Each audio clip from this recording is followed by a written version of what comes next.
Right? If we claim to be without sin, we deceive ourselves. Amen.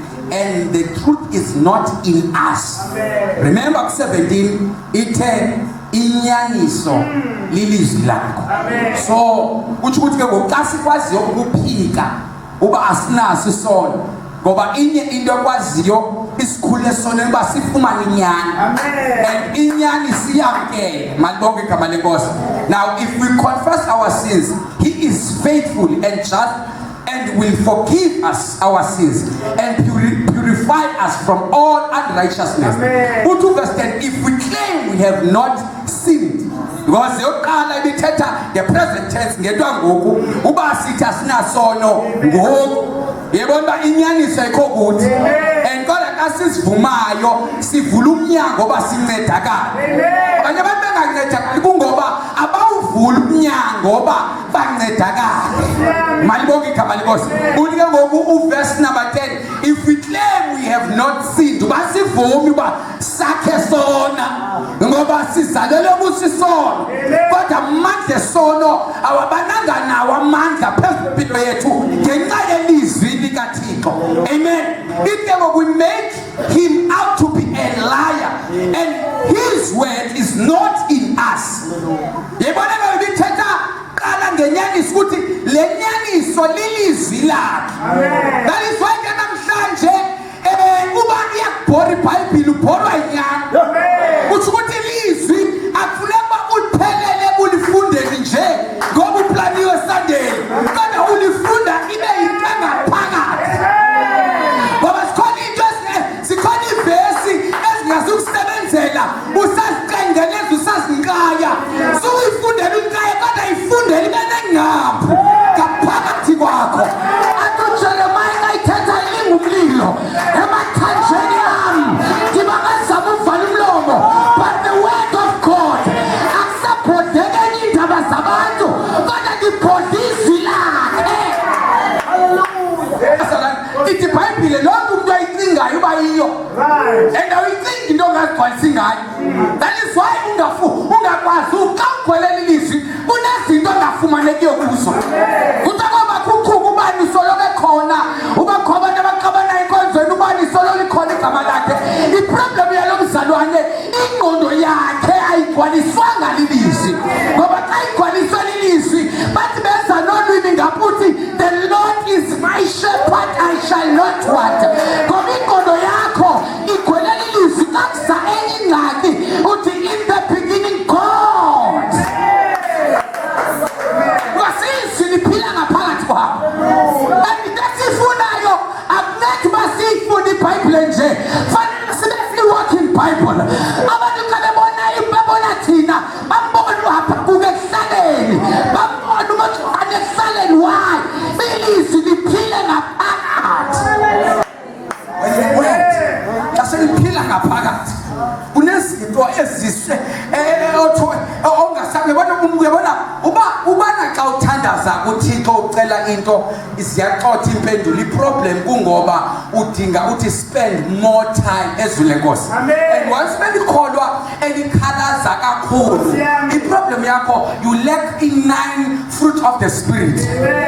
Ngoba in 9 fruit of the spirit bazalwane lento kuthiwa i-character yekholo ngoba i-character yekholwa ivele iziproduce kulo meko ngoba thina sipractice uthanda iintshaba zethu but xa siphambi kwazo sibona sizithanda. Why? One of the fruit of the spirit ethwala uthando ivele ukobe bimthanda kanjani lo mntu uke wanyelisa igama lamayintimanga sisichamo sakabona. If you don't spend time in the word, abantu bangazazi with points abanye abantu kodwa ibalali khona lithi I choose to know the word. Ifuna ukwazana nezwi lakhe niliginye libe ngaphakathi athi umhlabelelo sihamba naye silala naye malibonke igama lenkosi sivuka naye sithethe ilizwi kwimeko esingalungezulu. Glory to God. Bible. Amen. Bible is the word of God. ubaba athi abelungu baphaza because before abelungu bafike iBhayibheli bisekhona eAfrika. Hayi bisekhona eAfrika.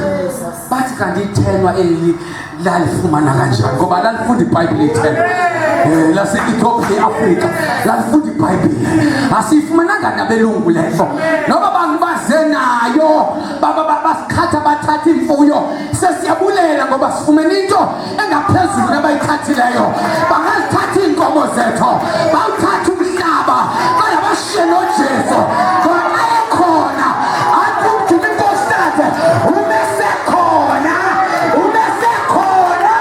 ulwandle lwababona nomfula iJordani wababongo umesekhona uyabonakala. That's why uba usesifundiswa kuhle bawusifundiswa lapha ufundile lesithanga good but uba imfundo yakho ayinayo i-knowledge yezikaThixo i-limited because ndiyayithanda lekaThixo kuthi kokuphela zonke izinto yona isichaphele ngale ngoba imfundo zingena ebhokisini ngoba izidanga zethu kuneminyango engawe bekhe kwakho i-COVID izifundo zavalelwa ngaphakathi kodwa bane-knowledge yezikaThixo banyathela konomadudwane bathi nawe corona sonyathela kuwe kwenzenjani abantu belizwi ungapheleli kwi-geography ne-physics onayo ungaqhayisa ngayo kodwa yona nto inamandla oqhayisa lilizwi lakhe ngoba ngapha kwengcwaba zobe zikhona izifundiswa kutshile incwadi kutshile nesibini kukhangelwe amagama ngoba xa selizwi likaThixo bazalwane xa seliphila ngaphakathi kuthi mbuzi Elizabeth noMary bathi behlangana bathetha indaba zabantu kodwa kushukuma into ngaphakathi ngoba when ilizwi liphila ngaphakathi kwakho you don't have time to gossip your friends, you don't have time uphikanisa abantu izwi liphila ngaphakathi allow izwi likaThixo lifumane indawo kunezinto ezibethayo zifika usamile kwenzenjani lo mzana nuphilelwa yinto ngaphakathi xa seyiphila ngaphakathi kuthi ukufa kufika kodwa into ngaphakathi ifana nepilisi ngoba ipilisi bakunika ugqirha uba uyisela ayizuya kulo msebenzi wayo izwi likaThixo xa ulitya ungenamali ngoba asikhonzeli uba sibe nemali asikhonzeli uba sibe nepilisi iphile ulitya ugula uvele ulitye nje ungalikhangeli into ungakhangeli ivesi ethi uvele ulitye nje ufunda iBhayibhile ulitye nje uyazigcwalisa litya nje uzobona omaswekile beliqiki yalitya nje kunezinto zingubona iphakama ihamba kwenzenjani uyalitya ngoba lilikudla kwethu kwakamoya kasisitya lona siba namandla.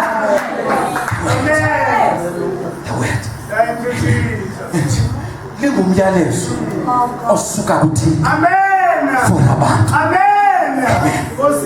ngoba bengasithuka bathi siphethe into abelungu siphethe umyalezo wabo and basithuka ke sikoba sikwazi uthini siyabanyamezela ngoba siphethe umyalezo wabo umyalezo namandla lo osusumama ezonweni asusuthathe ezonweni asusumfana ezonweni malibonke igama lenkosi amanye amadoda ahlangana nalo mlwelwe engena ebekwe esangweni ekuthwala isango lihle xa betsho wathi look at us sijonge thina igolide nesilver asinayo but egameni kaJesu kuthi ukuthi bazama ukumbonisa uba le nto iyabonakala ngoba iproblem ivangeli yakho ibe ngaphakathi uthi hayi ayikujobe ingaphakathi le nto ayikho ngaphandle kodwa sifuna abantu abazoyiginya iphumele ngaphandle naxa bebonayo bathi intombazane esequleni bathi uhlangene noJesu equleni bathi suba sathetha kakhulu le nto ingaphakathi uhlangene ungena emoyeni wakho lilizwi namandla ungena ilizwi lingena kwintombazane nabafana ibalahli lakumphanda the word ilizwi the word glory to Jesus. Amen. Come on, it's Bible literature, the books. Amen. Incwadi. Bonke abantu inkosi. Zincwadi. Glory to Jesus. And and ayisoncwadi nje uyabona iBhayibhile isibhalwe kwiphepha elimhlophe nge-ink emnyama, but xa uyifundayo liba ngumoya. Amen. Yamanga. And ukuze ulazi ilizwi awungeke uyifunda iBhayibhile ungenayo umoya kaThixo. Iyona problem eqala. And ukuze uunderstand uchilekelwe, you need the Spirit of God. Ngoba ezinye izinto bazifunda abantu bazitolike ngokwengqondo, kanti ingqondo limited when it comes to the things of God. Ngoba into zikaThixo zidinga umoya. Malibonke igama lenkosi. Uthi intwana kwathiwa kuMaria intombi into akazange amfana kuthiwa yokumitha uzale, and after uzele uyobeleka Mary uzoshiyeka intombi into kodwa uzele. Ngoba if we calculate ngengqondo yemvelo uzofika ube limited.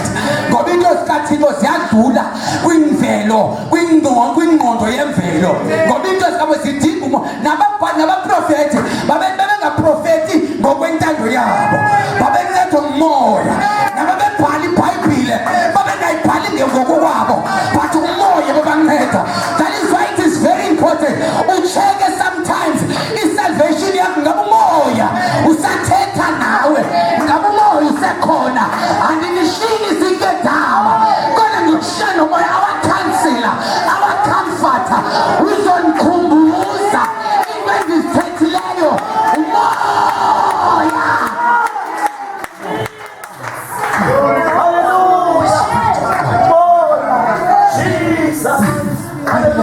Stay dividing.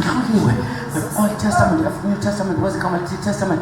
It had a covenant. Umophiswano ngokuthi khona abantu abakhonzayo into zakho mhlawumbe uyathandaza umthandazo wakho uthi utyapha uthi uqaqaphela ukuba akho kwi-covenant kwi-contract. Covenant idinga igazi, contract idinga sign pen.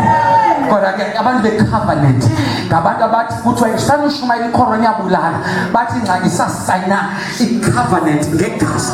Now kuba iyabulala mayisibulale Shumayela ngoba singabantu be-covenant. Abantu be-covenant bathi abantu bekuthiwa inkonzo yathi abafundisi bathi besingazanga kubo ngabe inkonzo ingaphazama. Sine-covenant nomnikazi wenkonzo. Namthanda mfundisi wenu uthi nami ndilapha ndizokhonza, kuthi ukuthi nathi befundisi akuzange zokhonzwa thina ngoba xa sifike ezulwini nathi zobe sijonge boyi-one siphakathi kwabantu bonke, kodwa nje sizoyichaza nathi kumele siweshiphe xa kuweshipha, kumele sithandaze xa kuthandazwa, kumele sinikele xa kunikelwa. Yinyweba nje inyweba lena, kodwa nathi mnye indoda mayiphakanyiswe noma ikhonzwe igama layo ngu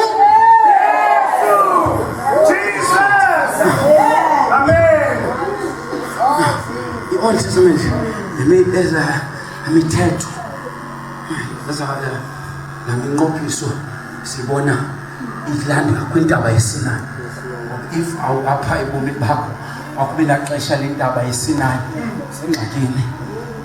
The thing bona abantu bose abantu abanengxaki abantu abezikhonzwe kunezinto ezingenayo imoya ingenelayo. Ilizwe ne-message yayo, but you find out we preach i-message yazi ba i-message eyi-1 xa unoyiyeka ngenxa ye-worship. Message eyi-1 igcina kangango-10 years.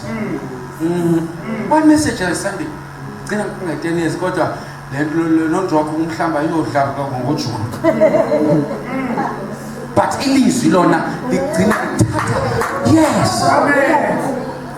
That's why ngidla ngoxa ngithandazayo ngithi Nkosi andifuni bangabashumayeli bazivayo babashumayela, ngifuna uba ngabashumayeli, ngifuna ukwenziwa lilizwi. Ndibhode into endiqale kuyo. Ngoba ndiyakoyika mna xa usithi I can preach. Vele umuntu wakho. Vele umuntu xa usithi ayi wathi no ayi angaveli umnikazi say problem kuba kwingqondo. Malibonke igama lenkosi. That is why it kumele sinciphe thina. Ayikho ngathi lento ingoJesu. Ithi iBhayibhile xa uJesu ephilisa imilwela athandazela Shumayeli, ithi iBhayibhile wayenyuka intaba, kuthi ukuthi emva kweShumayeli engavuyi uba ndishumayele baba ngenyawo, wayephinda phinda nsima phinda uncede. Why? Ngoba lento ifuna siye sibe ngathi siyehla, ngoba sithanga sithi Nkosi simibhobho yobuthethe. Amen. Amen. Ngoba kwenzeki xa ufika kwi-presence kunezinto uthi kukho abantu abanenqala bayakholwa uphinde